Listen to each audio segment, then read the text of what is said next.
Hello friends, मैं आपको आज 12th का कैलकुलस चालू करने जा रहा हूँ। कैलकुलस 12th के लिए बहुत महत्वपूर्ण है। यूँ कहें कि आप अगर गणित पढ़ते हो आगे भी जाके, है ना, या इंजीनियरिंग की तैयारी करते हो, किसी भी तरह के गणित की अगर परीक्षा में शामिल होते हो तो कैलकुलस का उसमें बहुत महत्वपूर्ण स्थान है। और लगभग सभी बोर्ड के परीक्षाओं में 50% मार्क्स कैलकुलस से पूछे जाते हैं, लगभग 50% मार्क्स, है ना। अलग अलग बोर्ड का अपना अपना अलग अलग क्राइटेरिया होता है, अलग अलग सीमा होती है, उसके अनुकूल वो सिलेबस तय करते हैं। तो कैलकुलस आपके लिए बहुत महत्वपूर्ण है। और कैलकुलस को समझने के लिए, 12th के कैलकुलस को समझने के लिए आपको 11th का लिमिट और एक डेरिवेटिव करके होती थी, उस कॉन्सेप्ट को थोड़ा बहुत जानकारी होना ज़रूरी है, ठीक है। तो हो सकता है आप भूल गए होंगे या बहुत दिन पढ़े हैं, ध्यान नहीं रहा होगा, है ना।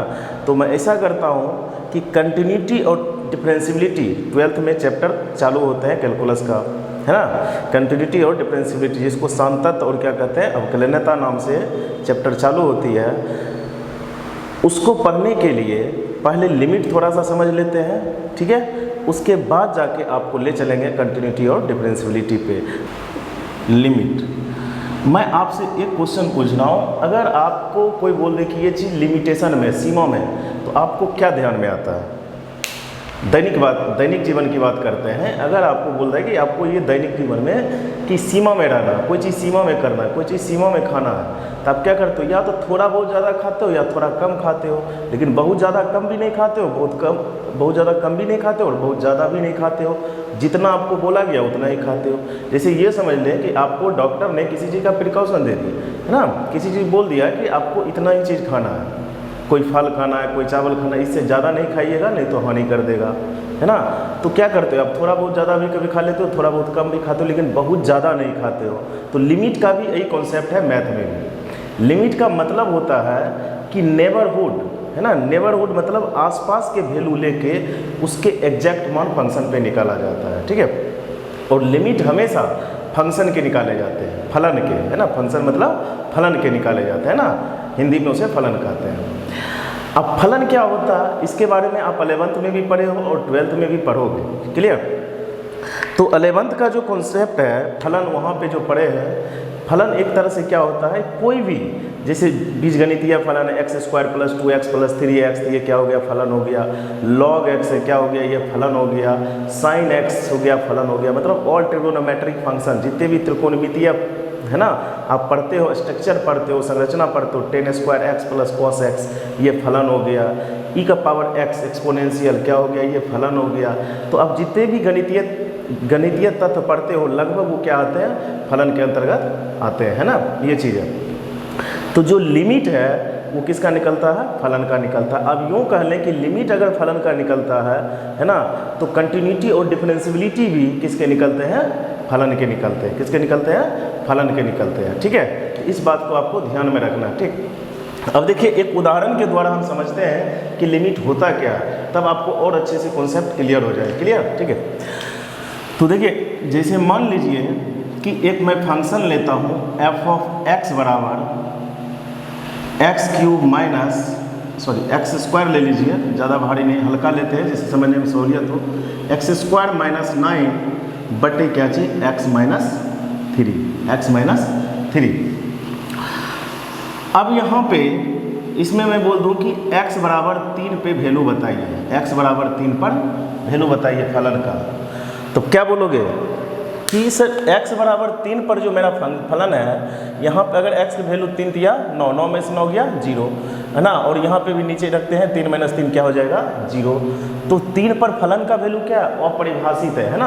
आप लोग जानते हो क्या चीज़, कभी भी ऊपर पे कुछ भी हो उससे हमको कोई मतलब नहीं है, लेकिन नीचे अगर 0 आ जाए, नीचे अगर 0 आ जाए, डिनोमिनेटर में 0 अगर आ जाए तो फलन क्या होता है? अपरिभाषित होते हैं। फलन क्या होता है?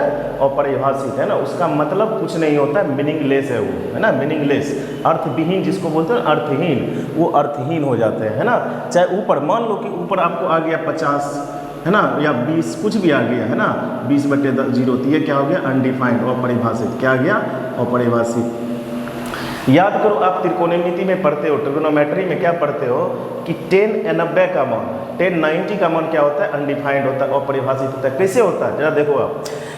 टेन 90 डिग्री, टेन 90 डिग्री बराबर आप क्या लिखोगे, साइन 90 है ना, अब बटे क्या चीज, कॉस 90। ये वाला फार्मूला जानते हो, क्या जानते हो कि टेन थीटा बराबर क्या होता है, साइन थीटा बटे कॉस थीटा, है ना। तो यहाँ से क्या हो गया, थीटा 90 डिग्री है तो साइन 90 बटे कॉस 90, ठीक है। और साइन 90 की वैल्यू कितने, 1, और कॉस 90 की वैल्यू कितने, 1/0। जीरो नीचे आने के कारण, डिनोमिनेटर में आने के कारण ये क्या हो रहा है, अपरिभाषित हो रहा है। क्या बोलते हैं इसे, अपरिभाषित, ठीक है, ये चीज़ है। तो यहाँ पे भी फलन क्या हो रहा है, अनडिफाइंड हो रहा है। क्या हो रहा है, फलन अनडिफाइंड हो रहा है। तो देखिए फलन जब अनडिफाइंड होता है ना, अपरिभाषित होते हैं, तब उसको हम क्या करते हैं, फलन को हल करते हैं। फलन को हल करके देखते हैं कि वो परिभाषित हो सकता है कि नहीं है। अब 3 पे तो वैल्यू नहीं निकल रहा है, लेकिन 3 से मैं कम वैल्यू लूँगा। जैसे मान लो कि 2.99 ले लेते हैं, 2.99 लेते हैं, तो 2.99 पे फलन परिभाषित है, क्योंकि उस पर जीरो होगा ही नहीं। अरे बात समझ में आपको, है ना। या मान लीजिए आप 3.01 ले लेते हैं, 3 से थोड़ा सा ज़्यादा ले लेते हैं, तो घटेगा तो जीरो तो नहीं होगा ना, कुछ तो वैल्यू आएंगे, तो फलन क्या हो जाएंगे, परिभाषित हो जाएंगे। अरे बात समझ में आपको, है ना। तो यहाँ से हम क्या बोल सकते हैं, यही जो नेबरहुड है, हमने 3 वैल्यू नहीं लिया, 3 के निकटतम वैल्यू लिए, क्या लिए, 2.99, या आप ले सकते हो 2.98 ले सकते हो, 2.97 ले सकते हो, है ना। या आप यहाँ पे अगर 3 से एक्सेस ले रहे हो तो 3.02 ले सकते हो, 3.2 ले सकते हो। ये सब क्या है, नेबर वैल्यू है किसके, 3 के, पड़ोसी वैल्यू है किसके, 3 के है। तो इस पर क्या होगा, फलन परिभाषित है। क्यों, क्योंकि इस पे जीरो आएगा ही नहीं, जीरो नहीं आएगा, तो फलन क्या हो जाएगा, परिभाषित। अब देखिए, तो यहाँ पे क्या करना पड़ेगा, हम अगर फलन को हल करते हैं तो f ऑफ x बराबर क्या लिखोगे, a स्क्वायर, तो एक्स स्क्वायर माइनस 3 का स्क्वायर बटे क्या चाहिए, x माइनस 3। तो यहाँ से क्या हो जाएगा, f(x) बराबर x minus 3 into x plus 3, ठीक है, और यहाँ पे बटे x माइनस 3। तो ये क्या हो गया, कट गया। तो यहाँ से क्या आ गया फलन मेरा, x प्लस 3 और f ऑफ x। अब मैं बोल सकता हूँ कि लिमिट x टेंस टू क्या चाहिए, x टेंस टू 3 और f ऑफ x, और लिमिट x टेंस टू 3, है ना, और f ऑफ x क्या है मेरा, x प्लस 3, और 3 का वैल्यू रखोगे आप तो क्या लिखोगे, 3 प्लस 3 लिखोगे, तो ये कितने हो जाएगा, 6 हो जाएगा, 6 हो जाएगा, ठीक है। अब देखिए यहाँ पे 6 आ गया है, तो क्या हो गया, फलन परिभाषित हो गया। कब, जब हम फलन को हल किए तब, ठीक है।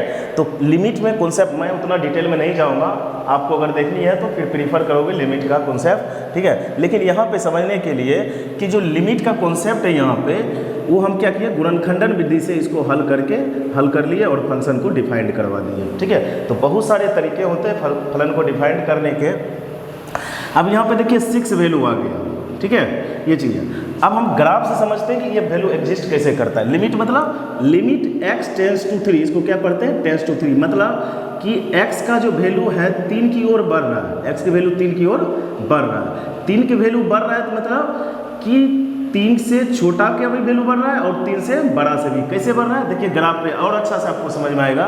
जैसे मान लीजिए मैंने एक लाइन रेखा ली, f ऑफ x क्या आ गया, x प्लस 3, तो x प्लस 3 का ग्राफ कुछ इस तरह से मान लीजिए होगा, x प्लस 3 कुछ इस तरह से, ठीक, ये ग्राफ हो गया x प्लस 3 का। अब क्या कर रहा है कि x की वैल्यू क्या है, 3 पे, तो 3 देखिए यहाँ पे 3 है, क्या हो गया, 3।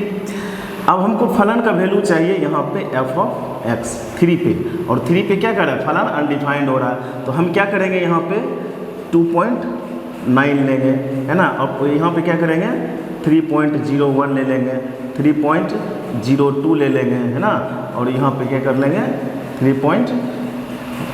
जो भी है 3.03 ले लेंगे, और इधर क्या ले सकते हो, 2.97 ले सकते हो, है ना, 2.98 ले सकते हो। तो इस तरह से ये सब क्या होगा, लगभग वैल्यू क्या करेगा, 3 पर टेंड कर रहा है। कहाँ पे टेंड कर रहा है, 3 पर टेंड कर रहा है। जैसे जैसे वैल्यू बढ़ता जा रहा है, देखो यहाँ 2.98 से 2.97, 2.99 से कहाँ जा रहा है, 3 की ओर बढ़ता जा रहा है। इधर भी फंक्शन कहाँ जा रहा है, 3 की ओर बढ़ता जा रहा है। जब हम इधर से, ये क्या सा है, लेफ्ट साइड है, कौन सा है, लेफ्ट साइड, है ना, जिसको क्या बोलते हो आप लोग, बायां, है ना, क्या बोलते हो, बायां पक्ष, बायां पक्ष।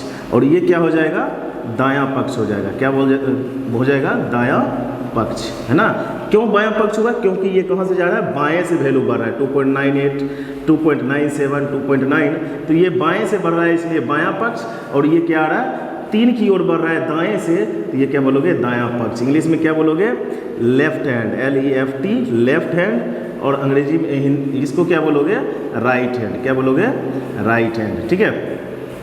इसीलिए इसको बोला जाता है left hand limit, LEFT, left hand limit, और इसको क्या बोला जाता है? Right hand limit, right hand limit, ठीक है। इसको क्या बोला जाता है? राइट हैंड लिमिट, ठीक है। शॉर्ट में क्या बोलते हैं? LHL, और इसको क्या बोलते हैं? RHL, RHL।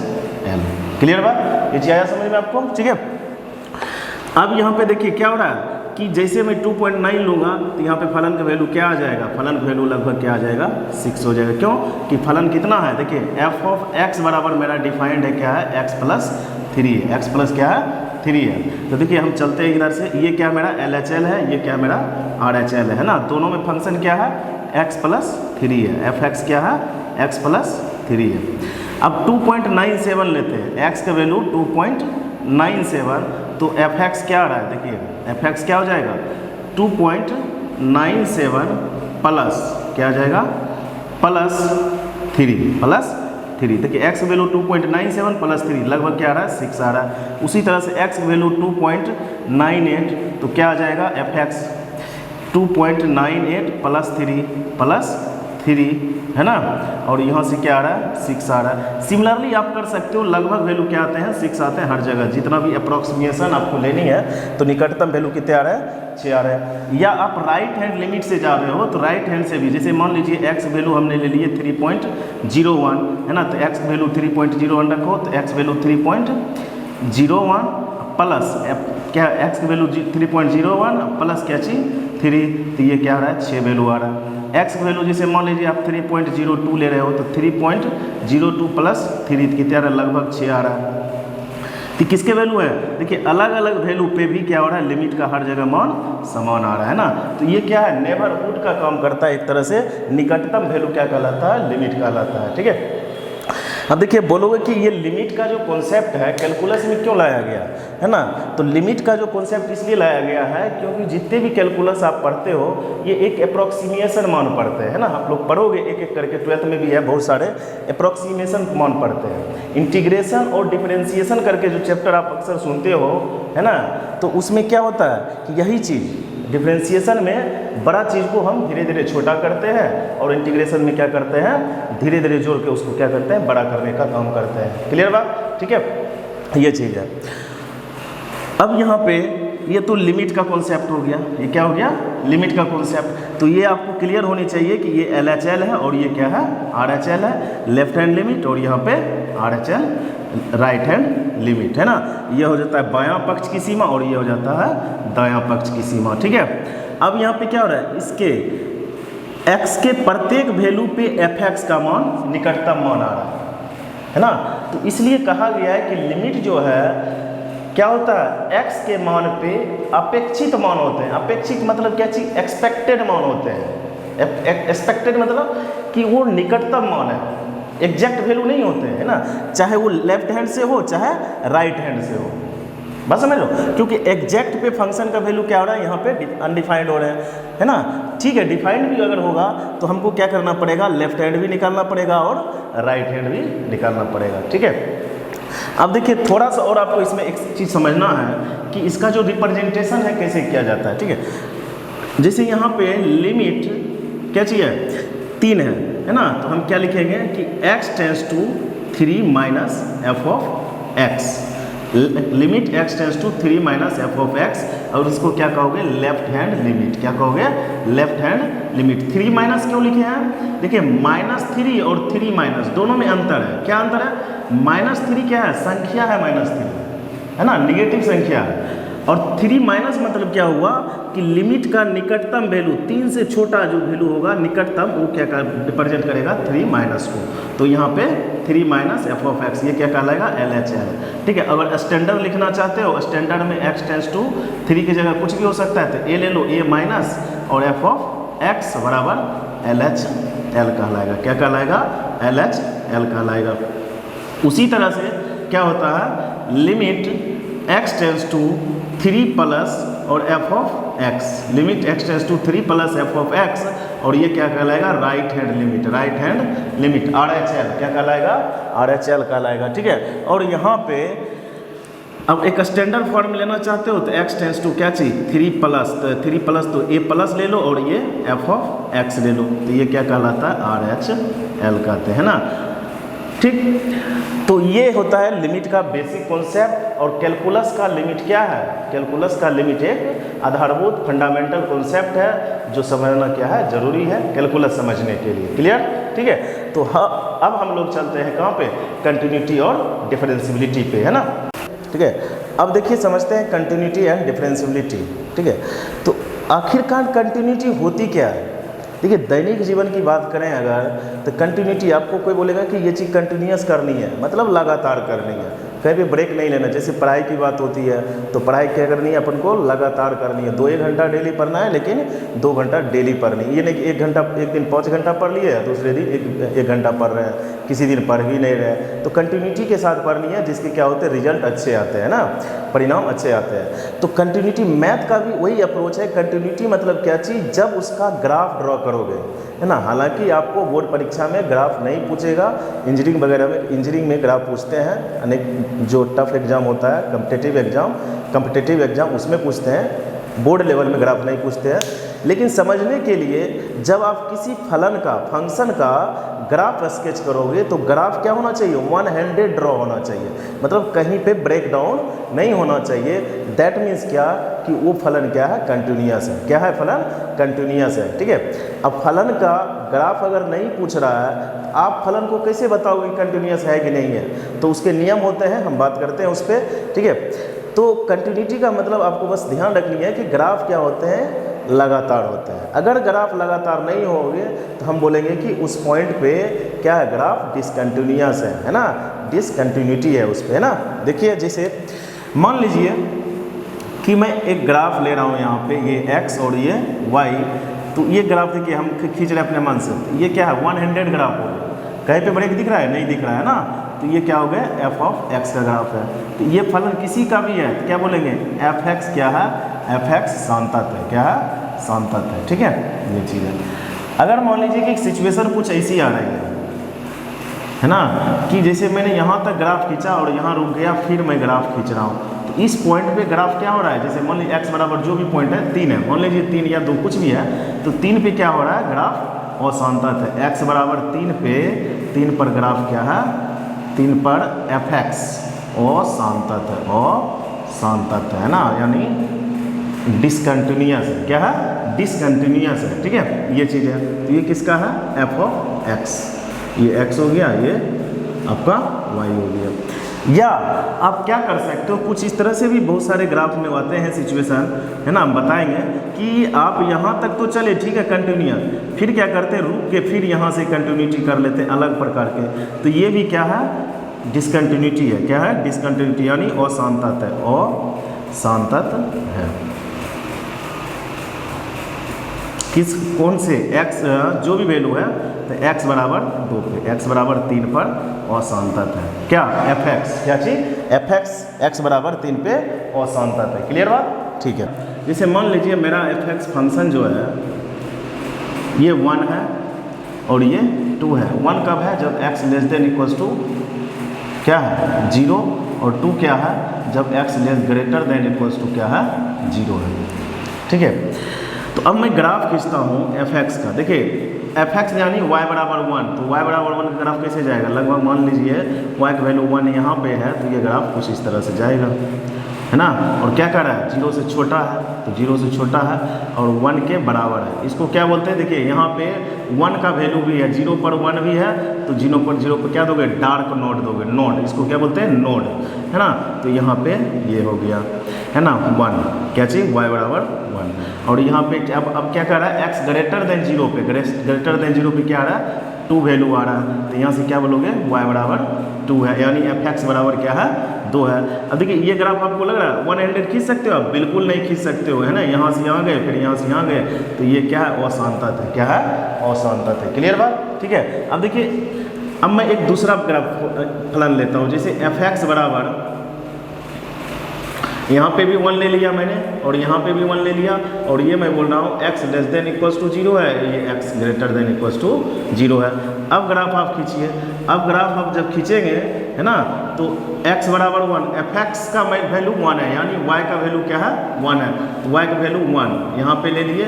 अब देखिए 1 लेस देन 0 पे, 0 से छोटा, 0 से छोटा पे क्या कर रहा है 1 वैल्यू है, तो यहाँ पे 0 से छोटा पे 1 वैल्यू, 0 पर भी 1 ही वैल्यू है और 0 से छोटा पर भी 1 वैल्यू है, तो यहाँ से क्या कर सकते हो है ना, बोल सकते हो कि 1 है f(x) बराबर 1, और यहाँ पे फिर देखिए यहाँ पे ग्रेटर देन 0 पे क्या है 1 ही वैल्यू है, तो यहाँ से क्या बोल सकते, देखिए ये 1 हैंडेड ग्राफ आसानी से खींचा जा सकता है, मैं समझाने के लिए यहाँ पे किया हूँ, लेकिन अगर आप जब खींचोगे तो देख लोगे कि क्या चीज़ 0 पर भी 1 वैल्यू है, लेस देन 0 पर भी 1 वैल्यू है ना, 0 से छोटा पर भी x वैल्यू 1 है, और x वैल्यू 0 से बड़ा है तो भी 1 वैल्यू है, तो डायरेक्ट आप इस तरह से खींच दोगे मान ग्राफ, है ना। तो ये क्या कहलाता है, शांतत है, ये ग्राफ क्या बोलोगे कि शांतत है, शांतत है। क्लियर, ठीक है। अब देखो तीसरा कंडीशन, क्या चीज, तीसरा कंडीशन LHL और RHL है ना, लेफ्ट हैंड लिमिट और राइट हैंड लिमिट दोनों का मान क्या है बराबर है, साथ ही साथ f(x) यानी कि f(0) पर भी मान मेरा क्या है 1 है, f(0) पर भी मान क्या है मेरा 1 है, यानी LHL RHL और f(0) यानी f(x) है ना एट x बराबर 0 पे सभी मान अगर बराबर हो जाए तब हम क्या कहेंगे, ग्राफ शांतत है। क्या कहेंगे, ग्राफ शांतत, यानी फलन शांतत है ना। तो यहाँ से एक कॉन्सेप्ट निकल के आ रहा है, इसी कॉन्सेप्ट को हम प्रश्न हल करने में लिखेंगे। क्या लिखोगे आप इस तरह से कि लिमिट x टेंस टू क्या चीज 0 माइनस है, तो 0 माइनस f(x), 0 माइनस मतलब LHL है ना, बराबर limit x tends to 0 plus और f(x) बराबर क्या लिखोगे आप, f(x) एट x बराबर 0। ये तीनों मान बराबर होंगे तब जाके क्या बोलोगे कि जो फलन है वो फलन क्या है, शांतत है। क्लियर। अब एक स्टैंडर्ड फॉर्मेट लेते हैं, तो स्टैंडर्ड फॉर्मेट क्या लिखो, limit x tends to 0 minus, sorry 0 नहीं लो, a माइनस f(x) बराबर limit x tends to 0 plus, sorry 0 हमेशा मैं बोल रहा हूँ, a plus f(x), similarly f(x) at x बराबर a पर, x बराबर a पर। इस पे क्या है फलन, क्या बोलोगे कि अगर ये तीनों कंडीशन फुलफिल हो रहा है ना, तीनों शर्त हो रहे हैं फलन में, तो क्या है, फलन शांतत है। आपको इसी से चेक करनी है, आपको ग्राफ नहीं खींचनी है, आपको फलन शांतत है कि नहीं है इसी शर्त को अपनाकर चेक करनी है। यानी फंक्शन क्या है, function is continuous, function is continuous. क्या बोलोगे, देखिए आप हिंदी मीडियम पढ़ रहे हो या इंग्लिश मीडियम पढ़ रहे हो, मैथ में ज़्यादा फर्क नहीं पड़ता है, तो आप कोई भी देख सकते हो। हालांकि मैं कोशिश करता हूं कि इंग्लिश हिंदी दोनों बता दूं, कहीं फ्लिप हो जाए, हो सकता है हिंदी से इंग्लिश बोल दूं या हिंदी से इंग्लिश से, उससे कोई ज़्यादा दिक्कत नहीं आएंगे, आपको सिर्फ कॉन्सेप्ट समझनी है। क्लियर बात, ठीक है। हो सकता है एक सिचुएशन और बन रहा है क्या, कि यहाँ पर मैं ग्राफ ले रहा हूँ, ठीक है, और फलन एक अलग लेते हैं, f(x) बराबर हम मान ले लेते हैं कि x greater then 0, x less then 0 पर वैल्यू कितने हैं 1 है, और x बराबर 0 पर वैल्यू मान लीजिए क्या है 2 है, और 1x ग्रेटर देन पर भी 1 ही है, क्या है 1 है। तो इसका जब आप स्केच खींचोगे, ग्राफ खींचोगे, तो कैसे खींचोगे, x less then 0, x less then 0 f(x) यानी y बोलोगे इसको, ठीक है। तो x अगर 0 से छोटा है तो क्या है, मान 1 है, यानी कि अगर हम यहाँ पे 1 ले रहे हैं तो 0 से छोटा पे मान है ना, 0 से छोटा पे मान क्या है, यहाँ से 1 आ जाएगा, है ना। लेकिन 0 पे मान क्या नहीं है, 0 पे मान x बराबर 0 पे मान 1 नहीं है, तो यहाँ क्या बोलोगे, ये क्या हो जाएगा, यहाँ पे होलो नॉट हो जाएगा। होलो मतलब वो मान शामिल नहीं, होलो मतलब वो मान शामिल नहीं है ना। फिर देखिए x ग्रेटर देन 1 पे क्या मान है, x ग्रेटर देन पे भी 1 है, लेकिन क्या है, x बराबर 0 पे 1 मान नहीं है, तो यहाँ भी ये क्या हो जाएगा, होलो हो जाएगा, है ना, ये 1 हो गया, ठीक है। अब देखिए x बराबर 0 पे क्या मान है, 2 मान है, तो यहाँ पे क्या हो गया, ये 2 का 2 हो गया। तो ये भी क्या है, अशांतत है, क्योंकि बीच में क्या हो रहा है, फ्लिप हो रहा है यहाँ पे। लेकिन एक सिचुएशन अगर आप देखो तो क्या बराबर है, limit x tends to 0 minus f of x बराबर limit x tends to 0 plus f of x, है ना, यानी एल एच एल बराबर R H L, left hand limit बराबर राइट हैंड लिमिट, ये दोनों कॉन्सेप्ट क्या है, बराबर, मतलब यानी कि दोनों क्या है, बराबर है। देखिए ये दोनों बराबर होने पर भी, लेफ्ट हैंड लिमिट और राइट हैंड लिमिट दोनों बराबर होने पर भी मेरा फलन क्या है, संतत नहीं हो रहा है, फलन संतत नहीं हो रहा है ना। क्या बोलोगे कि फलन संतत नहीं है, फलन संतत नहीं है, ठीक है, ये चीज़ है। तो क्या फलन संतत कब होगा, देखिए आप यहाँ पे, फलन संतत तब होंगे जब मेरा L H L, R H L और क्या चीज़, F of X at X बराबर ए पे, ये तीनों बराबर हो जाएंगे, तब मेरा फलन क्या होगा, संतत होगा। क्लियर बात, ठीक है।